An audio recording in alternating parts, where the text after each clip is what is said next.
Bueno, gracias a todos los que están ya conectados. Estoy súper animado de poderlos ver aquí y poder ver todos sus comentarios. Les agradezco mucho. Estamos súper animados de estar conectados, de estar juntos y de poder tener este servicio de entre semana aquí todos juntos. Amén. Bueno, como les dije al principio, el día de hoy vamos a ver las 5 convicciones centrales que distinguen al movimiento moderno de Dios. Y así que vamos a empezar. No queremos hacer esto muy largo, pero por favor, tomen su libreta, tomen su pluma, tomen su Biblia y vamos a estudiar. Amén. También les recomiendo que vuelvan a verlo otra vez si es que necesitan aclarar algo. Y qué bueno que podemos tenerlo ahí grabado para que ustedes puedan verlo nuevamente. Convicción número 1. Somos una iglesia de la Biblia, no solamente una iglesia del Nuevo Testamento. Amén. Esto es algo muy importante. Hay muchas iglesias, aunque ustedes no lo crean, pero yo creo que sí lo creen porque han visto tantas cosas. Pero hay muchas iglesias que se dicen, nosotros somos una iglesia del Nuevo Testamento. Bueno, no. Nosotros somos una iglesia de toda la Biblia. Hay iglesias que solamente creen en el Antiguo Testamento. Pero nosotros creemos en toda la Biblia. Toda la Biblia. Vamos a leer una escritura en 2 Timoteo capítulo 3 y verso 16 y 17. Amén. Dice así. Toda la escritura, 2 Timoteo 3, 16, es inspirada por Dios y es útil para enseñar, para reprender, para corregir y para instruir en la justicia, a fin de que el siervo de Dios esté enteramente capacitado para toda buena obra. Aquí vemos claramente que la misma palabra de Dios dice que toda la escritura, y casualmente cuando Pablo escribe esto a Timoteo, y dice toda la escritura, él se está refiriendo al Antiguo Testamento y él está escribiendo el Nuevo Testamento. Así que toda la escritura es inspirada por Dios y por lo tanto somos una iglesia de la Biblia que creemos en toda la escritura. Amén. En Colosenses capítulo 2 y verso 13. Colosenses 2, 13 y 14. Espero que hayan tenido una increíble cena. Dice así, Colosenses 2:13. Antes de recibir esa circuncisión, ustedes estaban muertos en sus pecados. Sin embargo, Dios nos dio vida en unión con Cristo al perdonarnos todos los pecados y anular la deuda que teníamos pendiente por los requisitos de la ley. Él anuló esa deuda que nos era adversa, clavándola en la cruz. Los principios y las lecciones del Antiguo Testamento, todas se aplican a nuestras vidas, tanto como el Nuevo Testamento, pero excepto todo lo que se refiere a la ley mosaica y cualquier enseñanza que el Nuevo Testamento la sustituye. La Biblia no se contradice, pero hay cosas que se cumplen y hasta ahí llegan. Un día estudiamos nosotros el estudio acerca de esto y yo prediqué en Gálatas capítulo 3. Y es muy interesante ver cómo la ley no iba a pasar hasta que todo se cumpliera. Jesucristo lo cumplió todo. Y aquí dice que Él nos libró y nos sacó de todo eso que nosotros éramos deudores, que nosotros éramos pecadores, habíamos transgredido la ley, todos. Pero dice aquí, Él anuló esa deuda que nos era adversa, clavándola en la cruz. Así que la deuda se clavó en la cruz y ahora somos libres, ahora vivimos bajo la gracia y bajo la autoridad de Jesucristo. Mucha gente dice, eso ya no están bajo la ley, entonces ahora pueden hacer lo que se les pegue la gana. No, ya no estamos bajo la ley mosaica, la ley que Moisés dio, pero como hemos estado estudiando en el libro de Hebreos, ahora nosotros nos sometemos a Jesucristo, al Señor de señores y Rey de reyes. Así que ahora seguimos la ley de Cristo. Amén. Convicción número 2.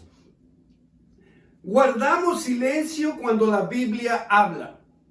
Y hablamos cuando la Biblia está en silencio.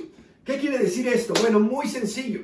Cuando la Biblia nos dice algo, nosotros nos callamos la boquita y obedecemos lo que dice la Biblia. Y cuando la Biblia no dice nada específico acerca de algo, nosotros tenemos la libertad de hacer cualquier cosa, mientras, siempre y cuando no contradiga la Biblia y no vaya en contra de lo que la Biblia enseña. Amén. En Génesis capítulo 2 y verso 19. Génesis 2, 19 dice así: entonces Dios el Señor formó la tierra, toda ave del cielo y todo animal del campo, y se los llevó al hombre para ver qué nombre le pondría. El hombre les puso nombre a todos los seres vivos y con ese nombre se les conoce. Así que vemos aquí que Dios le dio al hombre esta libertad para ponerle nombre a todos los animales. Número uno, al aplicar los principios bíblicos para construir una iglesia visible, nosotros creemos que debemos obedecer la palabra de Dios, pero donde la Biblia no prohíbe una práctica o un nombre, somos libres de usar nuestra creatividad dada por Dios. Nosotros somos creativos. ¿Por qué? Porque Dios es creativo y Él nos hizo a su imagen y semejanza. Basta y sobra con salir afuera y ver las flores, la increíble cantidad de animales, insectos. Yo no creo que conozco todos, nadie conoce todos los animales, ni todas las flores, ni todos los tipos de árboles. Dios es creativo, increíblemente creativo. Él pudo haber hecho una sola planta, una sola comida, un solo animal, pero Él hizo infinidad. Y Él nos ha dado a nosotros una creatividad, un don de crear. Y nosotros tenemos que usarla, amén, siempre y cuando no contradiga la Biblia. Por ejemplo, nosotros tenemos ciertas cosas, como por ejemplo la recuperación química. El Ministerio de Recuperación Química no está en la Biblia. El Ministerio del Internet tampoco está en la Biblia. El Ministerio de Artes y Sports y Media no está en la Biblia. Las charlas bíblicas, esa palabra no está. La palabra Biblia no está en la Biblia. Así que realmente nosotros tenemos que entender que hay muchas cosas que hacemos que no están en la Biblia, pero que nosotros hemos creado para construir una iglesia, para avanzar el reino, y son cosas útiles que no contradicen la Biblia, pero que no están en la Biblia. Amén. Hay muchas iglesias y muchas personas que dicen, oh no, si no está en la Biblia no lo vamos a hacer. Bueno, en la Biblia no hay edificios para la iglesia, en la Biblia no hay baños dentro de la iglesia, en la Biblia no hay muchas cosas, pero estas personas las hacen. Así que es una hipocresía. Nosotros tenemos que entender, mientras tú no contradices la Biblia y sigues los principios bíblicos, nosotros tenemos esa libertad que Dios nos ha dado. Donde Dios específicamente dice, hagan esto o no hagan esto, tenemos que callarnos la boquita y hacer lo que Dios nos dice que debemos hacer. Amén. Bueno, ¿cuál es esa convicción número 3? El discipulado es un mandato de Dios, no es opcional. Esto es algo increíblemente importante. El discipulado es un mandamiento de Dios, no es una opción. En Mateo 28, vemos, y muchos conocemos esta escritura de memoria, Mateo 28, versos 19 y 20. Dice, por lo tanto, vayan y hagan discípulos de todas las naciones, bautizándolos en el nombre del Padre, del Hijo y del Espíritu Santo, enseñándoles a obedecer todo lo que yo les he mandado a ustedes.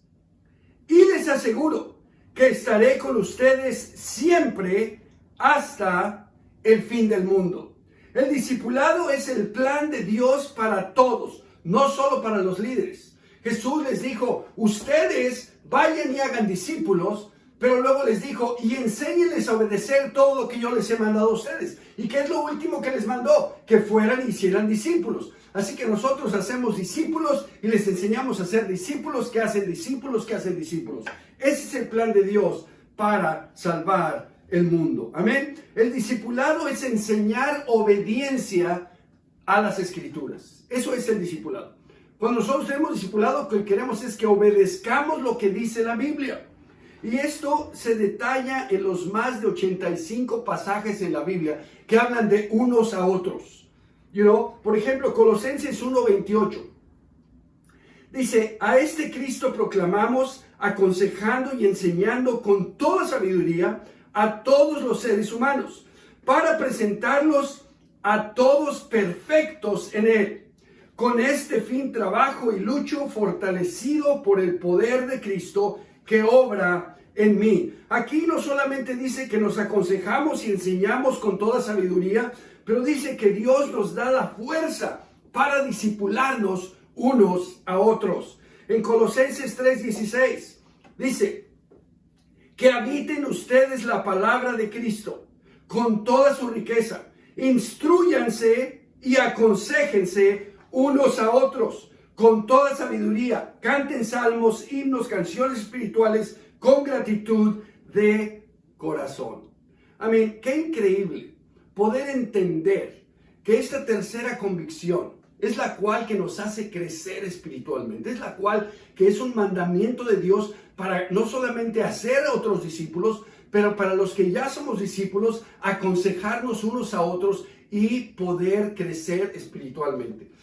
Ahora que menciono hacer discípulos, hay solamente una manera de hacer discípulos, y es discipulando a los que no son discípulos.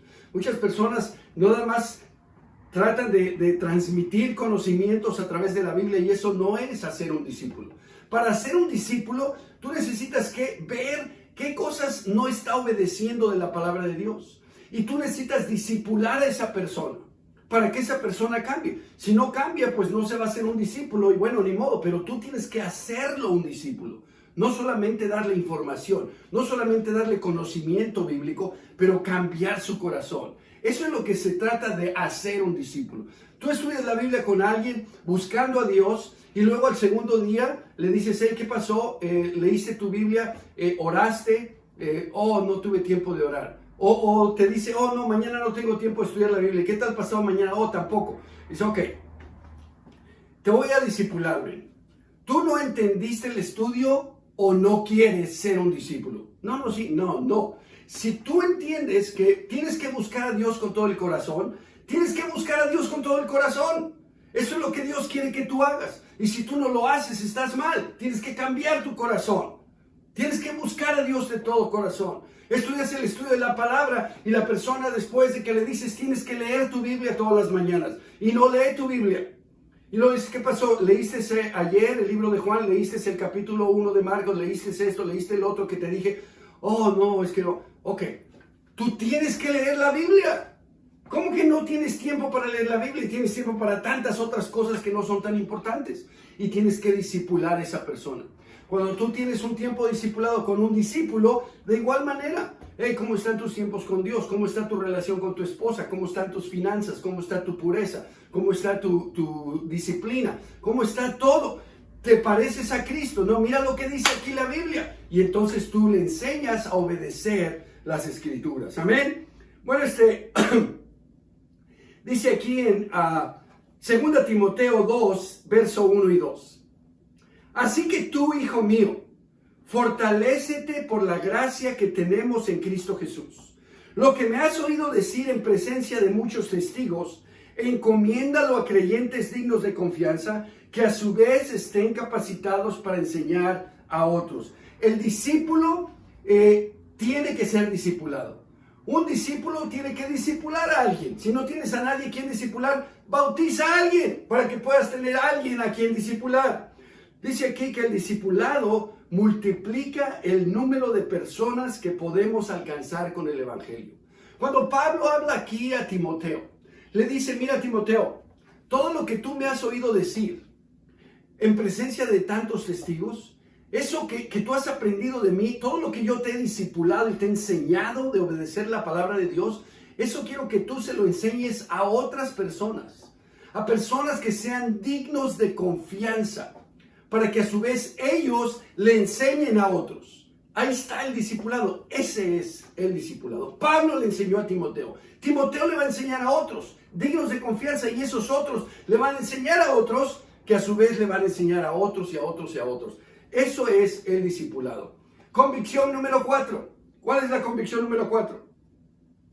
Un liderazgo central, con un líder central. Hay tantos hipócritas en este mundo, de todos lados, principalmente en la ICOC, que se creen que ellos tienen el derecho de ser líderes centrales. Cuando una persona es esposo de una casa, dice, oh, yo soy el líder de mi familia. Él es el líder central. Cuando dirigen una charla bíblica, oh, yo soy el líder de mi charla, yo dirijo mi charla. Cuando dirigen un sector o una región, oh, yo dirijo aquí. Incluso algunos que dirigen alguna iglesia. Pero ¿qué tal? ¿Quién dirige el movimiento de Dios en el mundo? Ellos no quieren someterse a nadie, quieren ser autónomos. La autonomía es pecado. La autonomía no es de Dios y no está en la Biblia. Amén. El liderazgo central es algo vital, es una convicción. Dice aquí, vamos a ver a Números, capítulo 27 y verso 15. Vamos a ver qué dice la palabra de Dios. Dice, Números 27, verso 15.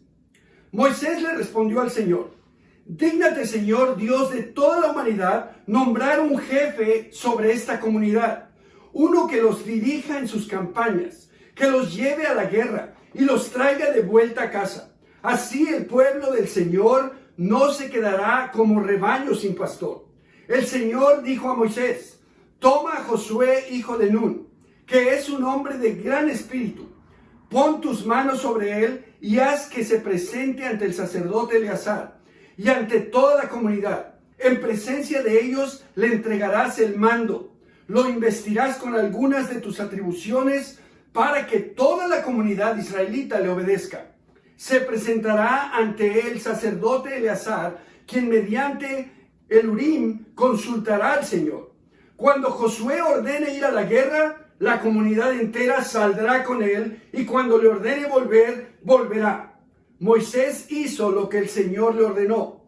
Tomó a Josué, lo puso delante del sacerdote Eleazar y toda la comunidad, y luego le impuso las manos y le entregó el cargo, tal como el Señor lo había mandado.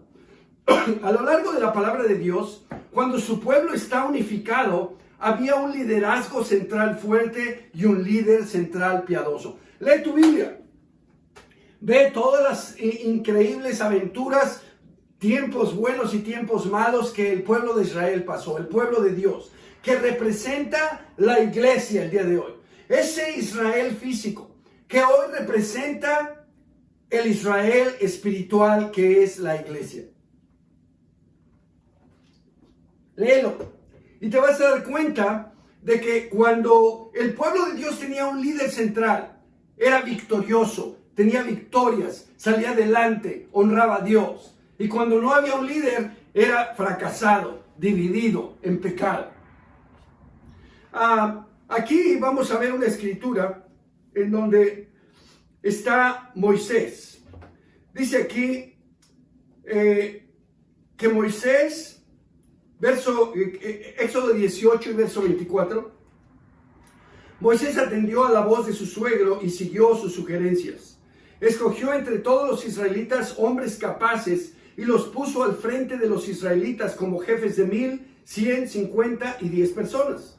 Estos jefes fungían como jueces de tiempo completo, entendiendo los casos sencillos, pero remitiendo a Moisés los casos difíciles. Yo te invito para que leas todo lo anterior en este capítulo 18 de Éxodo. La situación era terrible.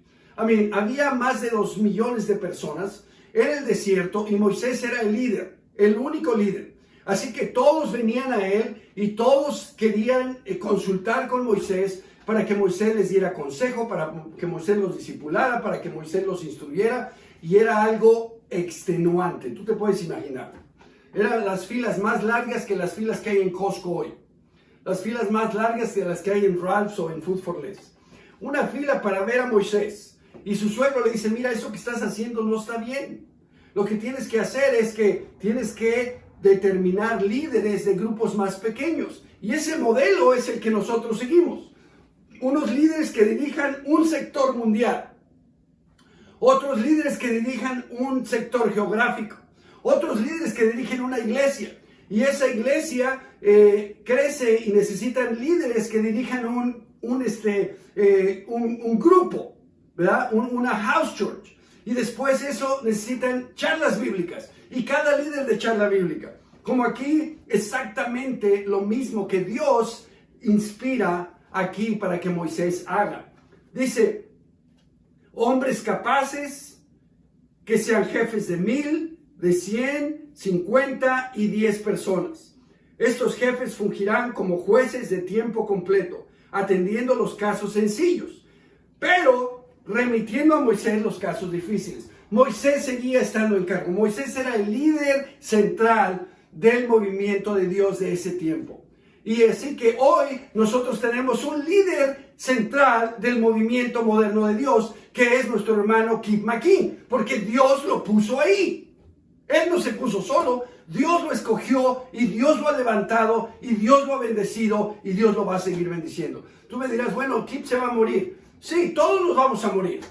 Y ojalá ese día esté muy lejos. Pero cuando llegue, Dios va a poner a alguien que va a ser el hombre escogido por Dios. Siempre Dios va a tener un líder que va a dirigir su movimiento. Amén. Pero por ahora es Kip McKean y nosotros estamos felices que Dios nos ha puesto un líder central para poder estar organizados de acuerdo a su voluntad.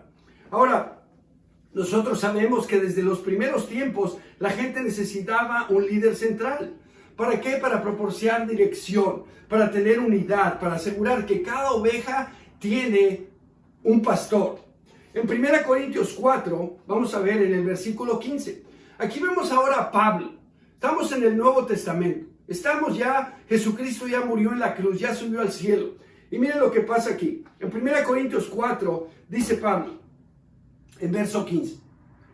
De hecho, aunque tuvieran ustedes miles de tutores en Cristo, padres sí que no tienen muchos, porque mediante el Evangelio yo fui el padre que los engendró en Cristo Jesús. Pablo le dice, yo soy su padre espiritual. Amén. Verso 16. Por tanto, les ruego que sigan mi ejemplo. Con este propósito les envié a Timoteo, mi amado y fiel hijo en el Señor. Él les recordará mi manera de comportarme en Cristo Jesús, como enseño por todas partes y en todas las iglesias. La iglesia del Nuevo Testamento fue un movimiento unificado, donde todos estaban unidos, donde todos enseñaban lo mismo. Hoy puedes ver en todas las iglesias que la iglesia de esa esquina con la de la otra y la de la otra enseñan totalmente cosas diferentes, aún iglesias de los mismos grupos. Como lo que queda del ICOC, que ya no es la ICOC, pero lo que queda, ese grupo, ya unos enseñan una cosa, otros otra, cada quien hace lo que se le pega la gana. Pero nosotros vemos que la iglesia del Nuevo Testamento estaba totalmente unida, que tenían un líder central, que todos enseñaban exactamente lo mismo. Ahora, esto se logra cuando tú tienes evangelistas que supervisan a otros evangelistas, cuando tú tienes líderes no solamente de 100, pero de 1000, y tienes líderes que oversee, que ven, que vigilan, que tengan cuidado de otros evangelistas y de otras iglesias. Como pasa aquí en Tito, en esta escritura que vamos a ver. En Tito capítulo 1, dice en el versículo 5, dice, te dejé en Creta. Aquí Pablo le está escribiendo a Tito. Para que pusieras en orden lo que quedaba por hacer. Y en cada pueblo nombraras ancianos de la iglesia de acuerdo con las instrucciones que te di. Si Tito tenía que ir a un lugar que Pablo lo mandó para hacer lo que Pablo le dijo que hiciera. Y de esa manera es que funciona el reino de Dios. En el verso 11, Tito capítulo 1, dice a esos, unos cuates que andaban enseñando cosas que no debían, dice a esos hay que taparles la boca, ya que están arruinando familias enteras al enseñar lo que no se debe y lo hacen para obtener ganancias malavidas. ¡Pum! Y él le da instrucciones a Tito de lo que tiene que hacer. En capítulo 2, vemos en el verso 1, dice, tú en cambio, Tito, predica lo que está de acuerdo con la sana doctrina. Esta dinámica que nosotros vemos aquí es exactamente la dinámica que Dios quiere que tengamos y esa es la dinámica que tenemos en el movimiento moderno de Dios. Amén. Vamos ahora a ir más adelante en Hechos capítulo 15. Aquí en Hechos capítulo 15, verso 13, dice así, cuando terminaron Jacobo tomó la palabra y dijo, hermanos, escúchenme. Ahora, Jacobo era el medio hermano de Jesús, amén. Dice, escúchenme, verso 14. Simón nos ha expuesto, está hablando de Pedro, Simón nos ha expuesto como Dios desde el principio tuvo a bien escoger de entre los gentiles un pueblo para honra de su nombre. Con esto concuerdan las palabras de los profetas, tal como está escrito. Después de esto volveré y reedificaré la choza caída de David, reedificaré sus ruinas y la restauraré, para que busque al Señor el resto de la humanidad. O sea, todas las naciones, amén. Todas las naciones que llevan mi nombre. Verso 18. Así dice el Señor, que hace estas cosas, conocidas desde tiempos antiguos. Por lo tanto, yo considero que debemos dejar de ponerles trabas a los gentiles que se convierten a Dios. Y aquí en el Nuevo Testamento vemos algo muy increíble. Jesús es el líder del movimiento. Cuando Jesús está caminando aquí en la tierra. Cuando Él se va al cielo, Pedro asume el liderazgo del movimiento. Y Él tiene las llaves y Él abre la puerta en Hechos capítulo 2, verso 36 y dice, ¿qué debemos hacer? Arrepiéntanse, bautícense cada uno de ustedes para perdón de sus pecados. Pero después vemos que Él se convierte en un apóstol de los judíos, porque en los primeros 7 años del cristianismo, solo los judíos se habían convertido al cristianismo. Ahora, curiosamente después, Pablo se convierte en el apóstol de los gentiles. Y el liderazgo del movimiento en Hechos capítulo 15 ahora pasa al medio hermano de Jesús, Santiago. Él en el concilio de Jerusalén, que eso es lo que está pasando aquí en el capítulo 15, hay un concilio porque hay ciertas diversas opiniones, se juntan todos, exponen su caso y entonces Jacobo dice con la autoridad que él tiene, porque él es el líder central ahora, y dice, ok, ya los escuché, esto es lo que vamos a hacer, y con la autoridad del líder central, y todos dicen amén, y eso es lo que se hizo. Dice aquí que él, después de escuchar ambos lados de la cuestión de la circuncisión, pronuncia un juicio autoritario que une a todas las iglesias. Así que creemos nosotros en un liderazgo central, punto. Convicción número 5. El sueño de la evangelización de las naciones en esta generación. Algunos no quieren ya, antes negaban que la evangelización del mundo era posible.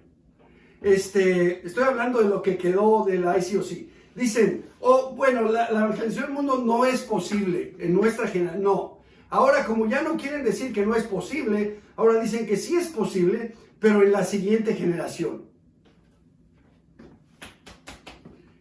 ¿Cómo que la siguiente generación? La siguiente generación ya no vamos a estar nosotros aquí. Nosotros tenemos que hacerlo ahorita. Si nosotros decimos, va a ser la siguiente generación, entonces nosotros vamos a tirarnos de panza a ver Sport Channel. Vamos a ver Netflix. Al fin que, pues la siguiente generación va a evangelizar el mundo. ¡No! Nosotros vamos a evangelizar el mundo en esta generación. En Mateo 28 vemos claramente el mandato del Señor. Ya lo leímos antes. Jesús se acercó entonces a ellos y les dijo, se me ha dado toda autoridad en el cielo y en la tierra. Por tanto, vayan, hagan discípulos de todas las naciones, bautícenlos en el nombre del Padre, del Hijo y del Espíritu Santo, enséñenles a obedecer todo lo que les he mandado a ustedes. Y les aseguro que estaré con ustedes siempre hasta el fin del mundo. Si el mundo fue evangelizado en el primer siglo, ciertamente que nosotros podemos hacerlo en el siglo XXI. Amén. Esto se logrará a través de cada discípulo que haga discípulos y que cada discípulo que tenga relaciones de discipulado. Amén. En Hechos capítulo 1, verso 8, dice aquí Jesús, está hablando Jesús y dice, pero cuando venga el Espíritu Santo sobre ustedes, recibirán poder y serán mis testigos, tanto en Jerusalén como en toda Judea y Samaria y hasta los confines de la tierra. El Espíritu Santo nos da el poder de evangelizar las naciones. Lo hicieron en su generación. En Colosenses 1:6 dice, que ha llegado hasta ustedes. Este evangelio está dando fruto y creciendo en todo el mundo, como también ha sucedido entre ustedes desde el día en que supieron de la gracia de Dios y la comprendieron plenamente. Colosenses 1:23. Con tal de que se mantengan firmes en la fe, bien cimentados y estables, sin abandonar la esperanza que ofrece el evangelio. Este evangelio que ustedes oyeron y que ha sido proclamado a toda la creación bajo del cielo, y del que yo, Pablo, he llegado a ser servidor. Nosotros debemos hacerlo. Ellos lo hicieron. Nosotros lo vamos a hacer. Amén. Así que estudiemos estas convicciones. Estudiemos todo lo que hemos aprendido hoy. Oigámoslo de nuevo. Estas 5 convicciones son vitales para que nosotros podamos seguir avanzando el reino de Dios exactamente como Dios quiere. Hermanos y hermanas, fue un placer estar con ustedes, pero antes de terminar, quiero, Salvador, por favor, si podemos mandar las cámaras ahora para La Habra, California. Y allá está nuestro hermano Martín con su esposa Lenny García, y ellos nos van a dirigir en una oración. Por favor, oren para que podamos terminar. Amén. Adelante, Martín.